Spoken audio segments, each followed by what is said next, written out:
आज हम बात करेंगे कि कैसे पुतिन ने अपनी एक जीनियस स्ट्रेटजी लगा रहा है। वो अपने रशिया को सुपर पावरफुल बनाने के लिए उसकी नेक्स्ट मूव क्या है।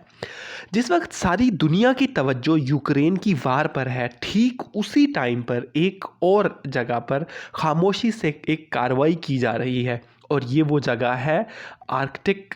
जो मॉस्को की मिलिट्री है अपनी रसाई को लगातार बढ़ा रही है इस एरिया में और बना रही है नए बेसेस आर्कटिक सर्कल में। जो रशियन मिलिट्री है वो एक वाज़े ही पैगाम भेज रही है पूरी दुनिया को कि रशिया तैयार है। उसने तयन कर लिया है अपने नेशनल इंटरेस्ट की हिफाजत करने का आर्कटिक के एरिया में। ये जो आर्कटिक का पानी है, माना जाता है कि इस जगह पर दुनिया का 1/4 हिस्सा के जो ज़खायर हैं ऑयल के और गैस के, वहाँ पर जो पोलर आइस है उसके पिघलने के बाद इसको निकालने की उम्मीद की जा रही है कि वो इसी जगह पर है। और यहाँ से शिपिंग के लिए एक नया रास्ता भी है जो एशिया और यूरोप के दरमियान कम टाइम में और कम पैसों से तय होगा। तो ये अब वक्त आ गया है कि रूस अमल करेगा अपने ग्रैंड प्लान पर और बनेगा सबसे बड़ा बेनिफिशरी इस मौसमियाती तब्दीली का इस खित्ते में। और ये अकेला मुल्क है जिसके पास ऐसा फ्लीट है जो इस न्यूक्लियर को तोड़ सकता है और कंट्रोल कर सकता है आर्कटिक की ट्रेड राउट पर, जो एशिया और यूरोप के दरमियान तेज़ और सस्ता है। रूस और यूक्रेन की जंग के बाद तकरीबन 11,300 सैंक्शंस इम्पोज की गई हैं रशिया पर। और तकरीबन अंदाज़ा लगाया जाता है कि 300 बिलियन रशियन जो रिजर्व्स हैं उनको फ्रोज़ किया गया है। और 1,000 से भी ज़्यादा कंपनियां रशियन मार्केट से निकल चुकी हैं। इसके नतीजे में रशिया की इकॉनमी कॉन्ट्रैक्ट हुई है 2.1% पिछले माली साल से। और रूस पर सैंक्शंस को मज़ीद तेज़ किया जा रहा है। काफ़ी सारी बैंक्स को ब्लॉक कर दिया गया है स्विफ्ट ग्लोबल पेमेंट सिस्टम से। और तकरीबन जितने भी मेजर ब्रांड हैं वो भी निकल चुके हैं रशिया से। और अब पिछले साल के मुकाबले में जो इन्फ्लेशन है वो 23% तक हिट हो सकती है।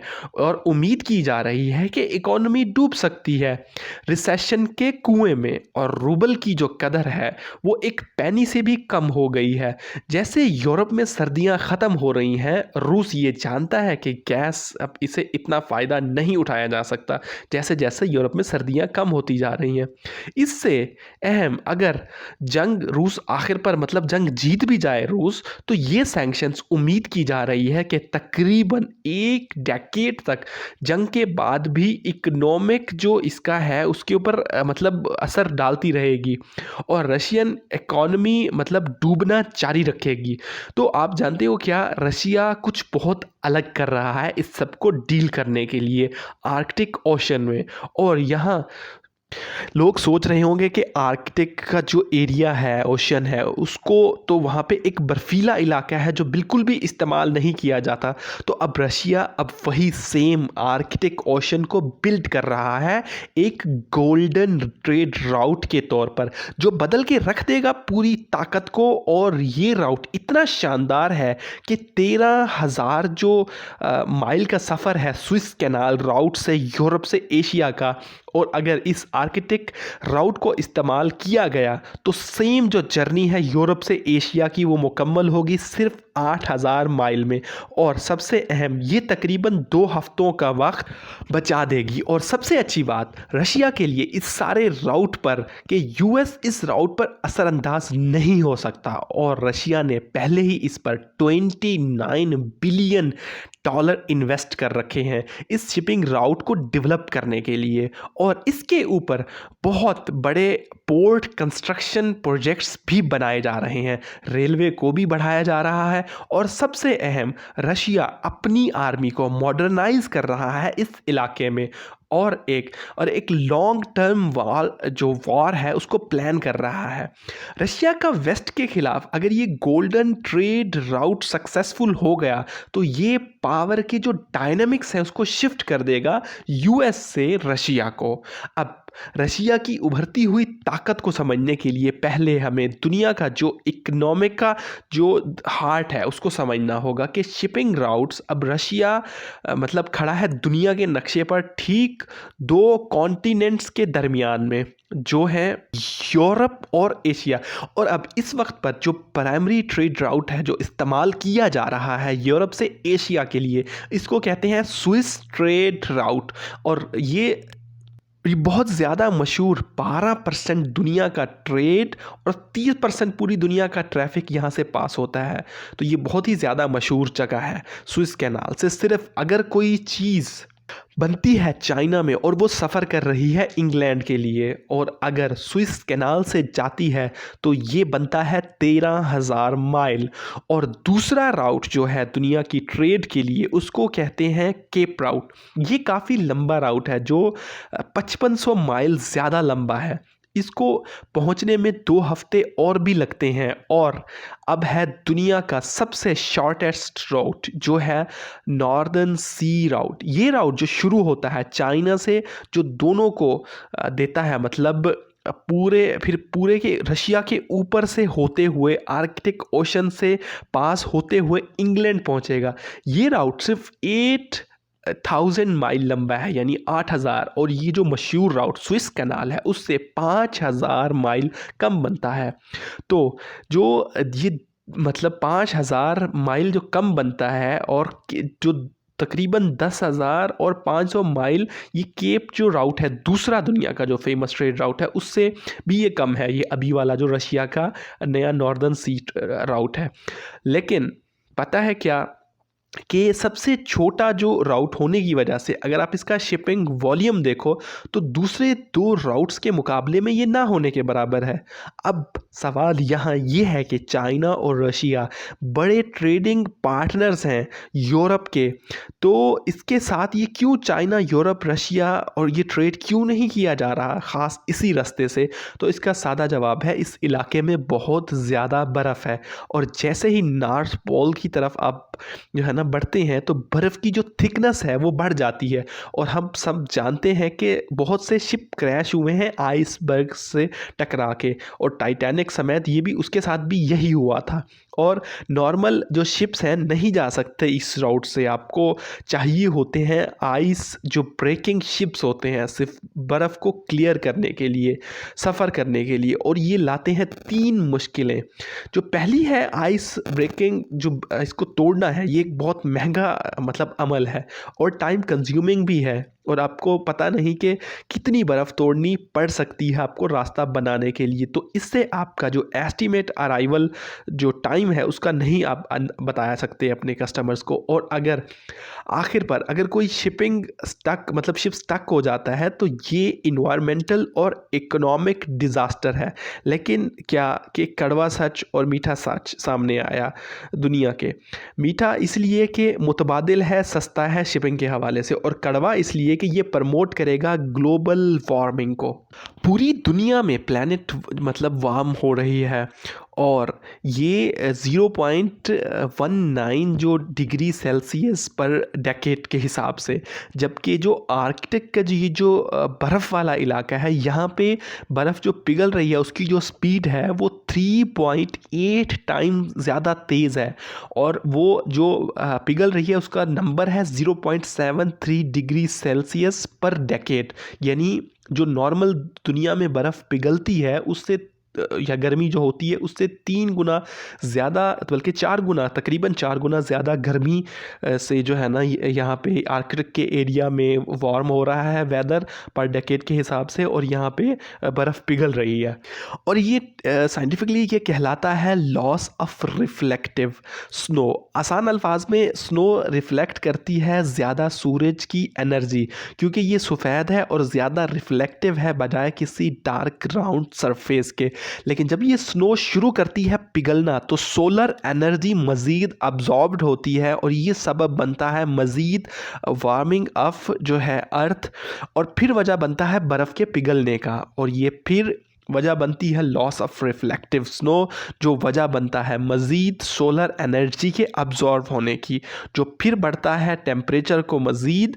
और अगर आप देखो तो ये एक विशियस साइकिल है जो ग्लोबल वार्मिंग का है। ये काफ़ी सारी वजह है, मतलब आर्कटिक ओशन के मेल्ट होने की। ये मतलब एक बहुत बड़ी वजह है, जितनी ज़्यादा तेज़ी से ये मेल्ट हो रहा है, और सबसे ज़्यादा जो मेल्ट हो रहा है वो रशिया की लैंड के साथ है और यूरोप के साथ इतना नहीं है। इस सूरत में समर में ये हिस्सा बर्फ़ से आज़ाद हो जाएगा। ये अगर मेल्टिंग ट्रेंड जारी रहा तो ये मतलब एक्सपेक्ट किया जा रहा है कि 2030 से 2040 तक अब ये एक इकोनॉमिक मेरिकल हो सकता है रशिया के लिए, क्योंकि इस ट्रेड राउट से एक शिप ऑपरेटर सेव कर सकता है अगर इसको वो चेंज करता है स्विस से नॉर्दर्न सी राउट पर। तो चाइना से ब्रिटेन का वन वे कॉस्ट में तकरीबन 1.664 मिलियन का फ़र्क आएगा एक शिप पे, और अगर इस तरह से 10 ट्रिप आसानी से सेव कर सकते हैं तकरीबन 16 मिलियन पर शिप पर ईयर। ये पहली वजह है कि ट्रेडर इसको बहुत पसंद करेंगे, इस नॉर्दर्न सी राउट को इस्तेमाल करना। और दूसरी वजह है ओवर डिपेंडेंस। दुनिया की स्विस कैनाल से, जो स्विस कैनाल राउट से जाते हुए तकरीबन 4 चोक पॉइंट्स आते हैं, जो जानते हुए इंटेंशनली या अनइंटेंशनली किसी भी वजह से अगर ये चोक पॉइंट्स बंद हो गए तो पूरा शिपिंग राउट बंद हो सकता है। अगर इनमें से कोई एक भी बंद हुआ तो ये दुनिया को बिलियंस की कॉस्ट कर सकता है। इसकी एक क्लासिक एग्जाम्पल है जो मार्च 2021 में स्विस कैनाल में हुआ था। ये वो वजूहात हैं कि ट्रेडर इस नॉर्दर्न सी राउट को बहुत पसंद करेंगे, और ये वो वजूहात है कि रशिया सुपर पावरफुल बन सकता है। और यहाँ पर 3 वजूहात हैं। रशिया को बहुत ज़्यादा मिलेगा शिप्स के अलाउ होने पर, इस रीजन से बहुत ज़्यादा टैक्स रास्ता देने पर। और अगर आप नॉर्दर्न सी राउट को देखो तो जो ये मॉस्को के इकोनॉमिक जोन के पास से होकर गुजरता है, और 2020 मतलब 2030 तक रशिया की नज़र 80 मिलियन टन सी शिपमेंट्स को मतलब देख रही है। और दूसरे नंबर पर जैसे जैसे ये बर्फ़ पिघलती जा रही है और बहुत सारा कुदरती ख़जाना अनकवर मतलब होगा रशिया के लिए। और यूएस जियोलॉजिकल सर्वे की असेसमेंट के मुताबिक, ये 2008 की मैं आपको असेसमेंट बता रहा हूँ, जिसके मुताबिक 30% दुनिया का छुपा हुआ गैस और 13% छुपा हुआ ऑयल रिजर्व्स नॉर्थ पोल के पास है, और रशिया के पास बहुत ज़्यादा आसानी से रसाई यहाँ तक हासिल कर सकता है।